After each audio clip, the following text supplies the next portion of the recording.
டனி stroke.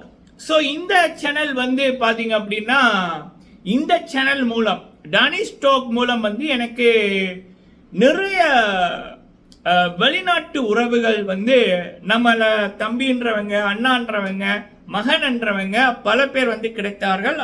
முக்கிய காரணம் Bigg Boss 6 Tamil Janani ma'am அவர்களுக்கு நம்ம இந்த சேனல்ல குரலை கொடுத்தபடி அந்த டைம் வந்து என்னால் ஒரு மறக்க முடியாத ஒரு சீசன். இரவு 3 மணி 2 மணிக்கு கூட வாட்ஸ்அப்ல மெசேஜ் வரும், ஜனனிக்கு நாளைக்கு என்ன நடக்கும், எப்படி இருக்காங்க அப்படின்னு. அது அது அது எனக்கு ஒரு அப்படியான ஒரு சீசன், அப்படியான ஒரு உண்மையான அன்புள்ள ஒரு உறவுகள் அப்படி ஒருத்தருக்கு சப்போர்ட் பண்ணதை நான் ரிவ்யூ பண்ணக்குள்ள நான் சப்போர்ட் பண்ண நபருக்கு ஜனனி அவர்களிடத்துல தான் பார்த்தேன்.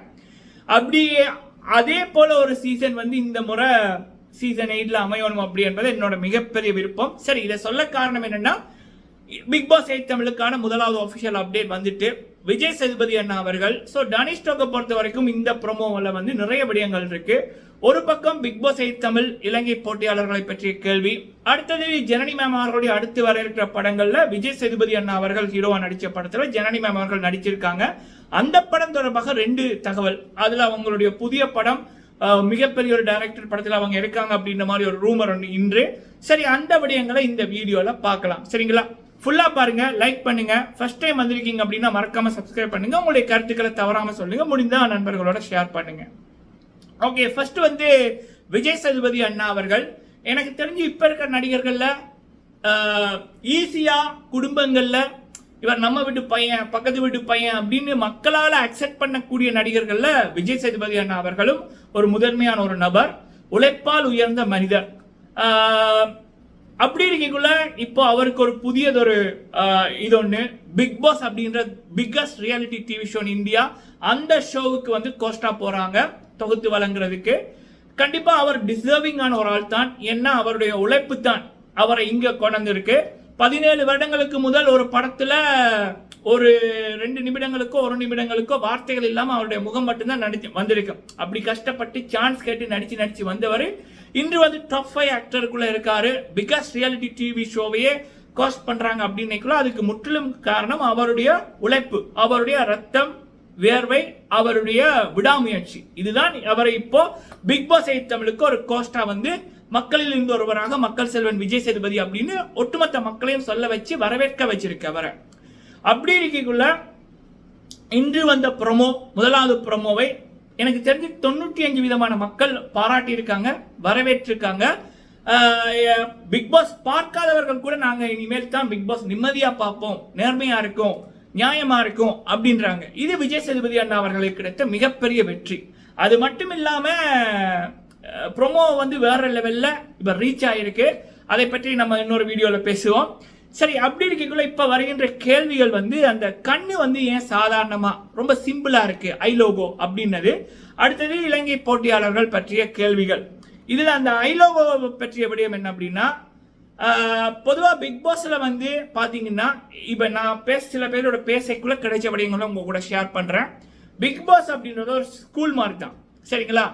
ஏன்னா அந்த ஸ்கூல்ல வந்து பொதுவாக கவர்மெண்ட் ஸ்கூல்ல நம்ம எடுத்துக்குவோம். ஸ்கூல்ல வந்து பாத்தீங்கன்னா ஒரு யூனிஃபார்ம் கொடுத்துருவாங்க. அப்ப அந்த யூனிஃபார்ம் கொடுக்கறதுக்கு காரணம் என்ன அப்படின்னா, நீங்க யாரோட வீட்டு பையனாவோ பொண்ணாவோ இருக்கலாம். ஆனா அந்த ஸ்கூல்ல அந்த யூனிஃபார்த்தை போட்டுட்டு நீங்க ஒரு ஸ்டூடெண்டா போய்க்குள்ள நீங்க ஸ்டூடெண்ட் தான். ஒரு கூலிக்காரரோட மகனும் ஸ்டூடெண்ட் தான், ஒரு டாக்டர் இன்ஜினியரோட மகனும் ஸ்டூடெண்ட் தான். ஸோ அந்த அந்த பாகுபாடு வந்து இல்லை, ஃபேவரிசம், குரூப்பிசம் அதெல்லாமே இல்லை. அதே போல தான் பிக் பாஸ். நீங்க ஒரு பிக் பாஸ் போட்டியாளர் அப்படின்னு நீங்க அக்ரிமெண்ட் பண்ணிட்டீங்கன்னா அந்த ரூல்ஸ் அண்ட் ரெகுலேஷன் நீங்க கடைபிடிக்கணும். எல்லாரும் ஒன்று பிக் பாஸ் கான்டெஸ்டன்ஸ் அப்படின்றது தான். ஸோ அதோட வெளிப்பாடு தான் அந்த லோகோவை பார்த்தீங்கன்னா சிம்பிளா இருந்துச்சு, சிம்பிளிசிட்டி, எளிமை அப்படின்ற மாதிரி. அடுத்தது வந்து இந்த ஷோவை நடத்துறவர் யாருன்னா விஜய் சேதுபதி அவர்கள். விஜய் சேதுபதி அவர்களை பற்றி ஒரு வார்த்தை சொல்லுங்க அப்படின்னு கூட நடித்தவர்கள் யாரா இருந்தாலும் கேட்டாலும் அவங்க சொல்றது, அவரை நேரில் இருந்து பார்த்தவர்கள், அவருடன் வேலை செய்தவர்கள் பார்த்தது என்ன அப்படின்னா, இடத்தை சுத்தம் பண்றவர்களா தொழிலாளர்களா இருந்தாலும் சரி, சாப்பாடு செய்கிற தொழிலாளர்களா இருந்தாலும் சரி, டைரக்டர்ஸ் இல்ல தயாரிப்பாளர் இல்ல பெரிய நபர்களா இருந்தாலும் சரி, அந்த மரியாதை குறைத்தோம். ஒருத்தர் இவங்களுக்கு குறைச்சி கொடுக்கணும், இவங்களுக்கு கூட்டி கொடுக்கணும் அப்படின்றது இல்லை. எல்லாரும் சமம் அப்படின்னு நடத்துற ஒரு மனிதர் விஜய் சேதுபதி அண்ணா அவர்கள். மிகவும் எளிமையான ஒரு நபர். அப்ப அவர் அந்த எளிமை தான் அவரின் வெற்றிக்கு காரணம். பல மக்களுக்கு அவர்கிட்ட பிடிச்சது அந்த எளிமை, அந்த திமிர் இல்லாத குணம். ஸோ அப்ப அப்படிப்பட்ட ஒரு நபர் இந்த பிக் பாஸ் போன்ற ஒரு ஷோவை ஃபர்ஸ்ட் டைம் நடத்தக்குள்ள பொதுவாக பிக் பாஸை பொறுத்த வரைக்கும் ஐலோகோ தான் ஃபர்ஸ்ட் ஒரு மக்களுக்கு உடனே ஞாபகம் வரதா இருக்கு. ஸோ அப்போ விஜய் சேதுபதி அண்ணாவோட முதலாவது சீசன் அப்படி இருக்கக்குள்ள அவருடைய ஐடென்டிட்டி எளிமைத்தனம். அப்போ அவர் நடத்துகிற சீசனோட ரொம்ப எளிமையாக இருக்கணும் அப்படின்ற ரீதியில் ஒரு ஸ்பெஷலாக பண்ண மாதிரி சில தகவல்கள் வந்துச்சு. அது மட்டும் இல்லாமல் இந்த முறை சீசன் ஃபேவரிசம் இல்லாமல், குரூப்பிசம் இல்லாமல், நேப்படிசம் இல்லாமல் எல்லாரும் ஈக்குவல் அப்படின்ற ரீதியில் அமையும் அப்படின்றதையும் அந்த கண்ணு குறிக்குது அப்படின்ற மாதிரி சில தகவல்கள். சரிங்களா? அது மட்டும் இல்லாமல் சீசன் 5 டைமில் பார்த்தீங்கன்னா முதலாவது ஒரு ஐலோகோ விட்டுருப்பாங்க.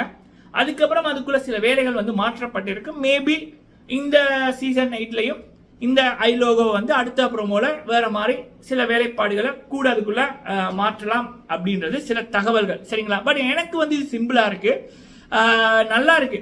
சரிங்களா? சிம்பிளா பண்ணியிருக்காங்க.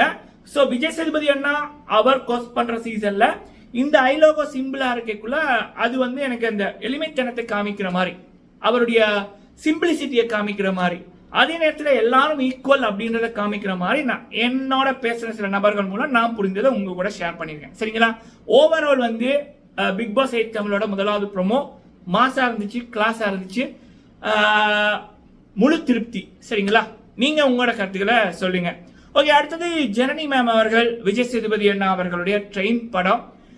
எனக்கு வருகின்ற தகவல்களின்படி விடுதலை பாகம் 2 விஜய் சேதுபதி அண்ணாவோட படம் அது டிசம்பர் 20 வர இருக்குன்னு கேள்விப்படுறேன். சரிங்களா? அதுக்கு முதல் அக்டோபர் அல்லது நவம்பர், மோஸ்ட்லி நவம்பர்ல வர சான்சஸ் இருக்கு ட்ரெயின் அப்படின்றதுதான் தகவல். சரிங்களா? ஸோ இப்படி இருக்கக்குள்ள இந்த ட்ரெயின் படத்துல ஒரு பெரிய டைரக்டர் நடிச்சிருக்காங்க, KS ரவிக்குமார் சார் அவர்கள். ஆல்ரெடி லாஸ்லியா மேம் அவர்கள், தர்ஷன் அவர்கள் நடித்த கூகுள் குட்டப்பன் படத்தை இவங்க இயக்கியிருக்காங்க. ஸோ ஜனனி அவர்களும் யாழ்ப்பாணம் இலங்கையிலிருந்து வந்தவங்க. பொதுவாக KS ரவிக்குமார் சார் அவர்களை பற்றி நான் கேள்விப்பட்ட வரைக்கும் சில நண்பர்கள் அசிஸ்டன்ட் டைரக்டர்ஸாக இருந்தவங்க சொன்னது என்னன்னா, யாழ்ப்பாணத்து மக்கள் அவருக்கு ரொம்ப பிடிக்கும், அந்த தமிழ் அவருக்கு ரொம்ப பிடிக்கும் அப்படின்னு சில தகவல்கள் இன்று ஃபேஸ்புக்கில் பார்த்தேன். உண்மையா பையான்னு தெரியல, ஒரு 2 இடங்கள்ல பார்த்தேன். ஜனனி அவர்கள் அடுத்த படம் KS ரவிக்குமார் சாரோட பண்ண இருக்காங்க அப்படின்ற மாதிரி. அது ரூமரா உண்மையா அப்படின்னு எனக்கு தெரியல.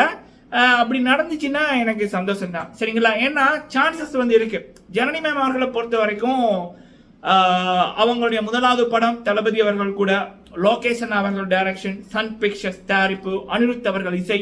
2வது படம் பாத்தீங்க அப்படின்னா மிஸ்டின் சார் அவர்கள் டைரக்ஷன், பெரிய நிறுவனம் தான் தயாரிக்கிறாங்க. பெரிய ஆக்டர் விஜய் சேதுபதி அவர்கள், டிம்பிள் ஏதோ ஒரு பேர் ஒன்று வரும், அவங்க ஹீரோயின், பாவனா அவர்கள் அவங்க நடிக்கிறாங்க. பல ஸ்டார் காஸ்ட் இருக்கு. அப்படி இருக்கக்குள்ள கண்டிப்பா ஜனனி மேம் அவர்களுக்கு இப்படியான வாய்ப்புகள் அமையும் அப்படின்றதான் எண்ணம் போல வாழ்க்கை. ஜனனி மேம் அவர்களுடைய மனசு ரொம்ப தங்கம். பல உதவிகள் பண்றாங்க. பல பேரை போல நான் இதை பண்ண அப்படின்னு விளம்பரப்படுத்த அவங்க விரும்பல. தான் உண்டு தன்னை வேலை உண்டு. அதுல கிடைக்கிற லாபத்துல தான் மட்டும் வாழாம பல பேரை வாழ வச்சு கொண்டிருக்காங்க. பல நண்பர்கள் சொல்லுவாங்க, இப்படி ஜனனி அவர்கள் இங்க உதவி செஞ்சாங்க, இங்க போனாங்க, இப்படி படிக்க வைக்கிறாங்க, இப்படி சாப்பாடு கொடுக்குறாங்க அப்படின்னு. அந்த எண்ணம் தான் அவங்கள பல பேர் தேடி சென்றாலும் சில விடயங்கள் பல பேருக்கு கிடைக்காது. பட் ஜனனி மேம் அவர்களை பொறுத்த வரைக்கும் பல விடயங்கள் தானா அவங்களுக்கு தேடி வருது. அதுதான் சொல்றது எண்ணம் போல வாழ்க்கை அப்படின்றது. சரிங்களா? ஓகே மக்களே, அடுத்தது இந்த பிக் பாஸ் 8 தமிழோட இலங்கை போட்டியாளர்கள் பற்றிய விவரம். எனக்கு தெரிஞ்ச சில விடயங்கள், போட்டியாளர்களுக்கான விளம்பரங்கள் எடுக்கப்பட்டிருக்கு. சரிங்களா? விளம்பரங்கள்னா ஏவி 3 இன்டர்வியூ முடிஞ்சு அந்த இன்டர்வியூலயே அந்த சில ஏவிகள் எடுக்கப்பட்டிருக்கு, போட்டோஷூட் எடுக்கப்பட்டிருக்கு. அதுல ஒருத்தங்க இலங்கையை சேர்ந்தவங்க அப்படின்ற மாதிரி தகவல் வருது. இது ஒரு பெரிய தலைமை, பெரிய மேகசினிலேயே சொல்லியிருக்காங்க, போட்டியாளர்களுக்கான போட்டோஷூட் எடுக்கப்பட்டிருக்கு, ஏவி எடுக்கப்பட்டிருக்கு அப்படின்னு. அந்த பட்டியல் நான் இப்ப விசாரிச்சு கொண்டிருக்கேன். கிடைச்சதுக்கு அப்புறம் நம்ம அதை பற்றி பேசுவோம். சரிங்களா? நன்றி.